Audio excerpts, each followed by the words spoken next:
I think it's funny to hear people talk about money all the time, still, while they know that it is a completely fake thing in a completely fraudulent system. That is basically, as long as you believe in it, it's okay. Was looking at pictures about the Weimar Republic today, and there you see, let's say, Germans looking very seriously at a pile of paper on a table, as if it still means something. Of course it doesn't. It's really, they're really being tricked. It's really sad to see somebody kind of trying to figure out what 50 million Deutschmarks still means and what he can buy for it. It's like that money, that's the big mind fuck that's being perpetrated. Get rid of it.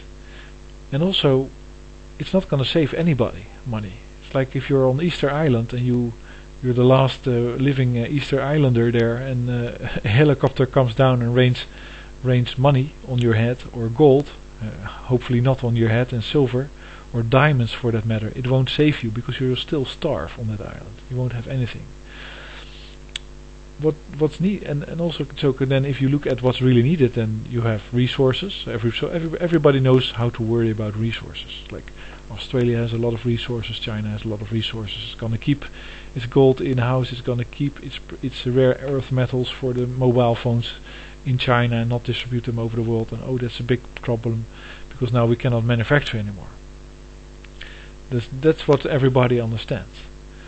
But nobody understands the fact that it's really about the people themselves and their behavior. That's almost like it's a behavioral weakness that people have. That it's not them. It's it's everybody else, but it's not them. It's not. You see, if you tell the U.S. taxpayer that they now have to, like Obama says, for instance, and Rahm Emanuel, they say and some persons like Catherine Austin Fitz says, well, imagine that you. Normally you watch a little bit of television for your relaxation, but now you have to go out each evening and go into the street and sweep the street, or plant some trees, or go to the orchard and get some apples. Do something useful. Then there would be a revolt. Well, that's completely the key, of course, to the solution.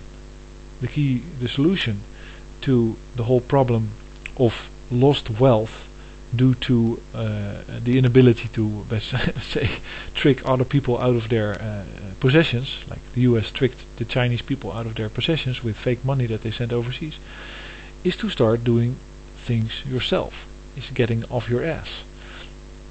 That's one aspect. One aspect is simply becoming active and doing something. But another much more important aspect that really will be suppressed at all cost by the corporations is education, is knowing what to do.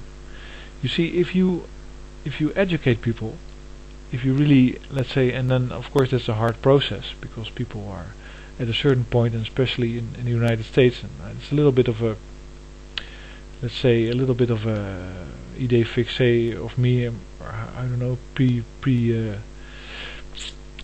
I know, it's some kind of belief I have about the US, but people in the US really are being reared when they grow up with a complete sense that they're completely okay. You're completely, you're perfect, you're fat, it's unbelievable, you weigh 200 kilos or 1,000 pounds, but you're okay. You're an alcoholic, but you're okay. Everybody's okay. But of course not everything is okay. It's just not true. And you can be wrong. That's also something that's really almost impossible in the US, it seems. Only amongst academics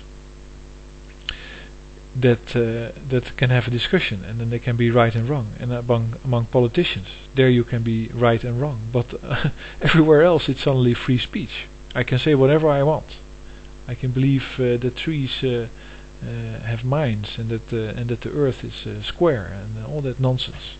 Because it's not, that's not the way it works, and it's completely different in other countries. If you look at different cultures, then you see that, for instance, India has a quite recognizable culture of something being either true or not true, and of course that doesn't go for every subject, but that means that you can be smart or not smart, and if you're smart, then it's good.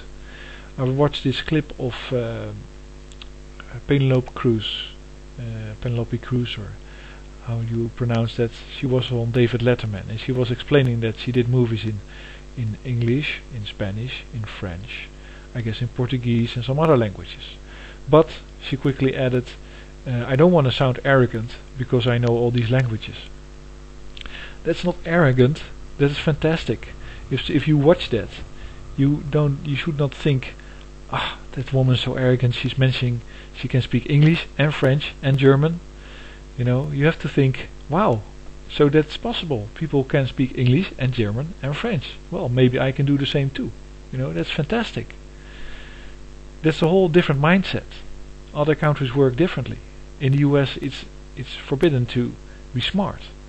You have to be a moron, like a famous person on television. Why? Because the whole commercial system is based on exploitation of stupidity. Might be a bit strong expression, but that's of course it. If you don't know that, let's say, all the different waters in the different bottles are exactly the same, then how are you going to pay more for one over the other? If you don't know that all high-end watches have exactly the same mechanism in them, like this one, show you something interesting. It's a Swiss mechanism, and it's in almost all watches, so they are all exactly the same. But you pay $500 for one and $4,000 for the other. So you're being tricked once again because you don't understand watches. Well, that's not a big surprise. But it's in all other fields too. If you want to be successful, you have to be smart. But if you're smart, you're hard to exploit. So the US evolved into a less smart society due to that, because they could have the smart people outside the country making all the stuff, and then these smart people send it to the US, where people simply used it and thought it was fantastic stuff, and then had all kinds of qualities that they don't really understand. So, you can of course criticize me for my generalizations. I completely agree with that, and I don't want to insult anybody, but that's how I feel about it. If you want to get ahead, you need resources, of course, but you need also education. You have to know what you're doing in order to get somewhere.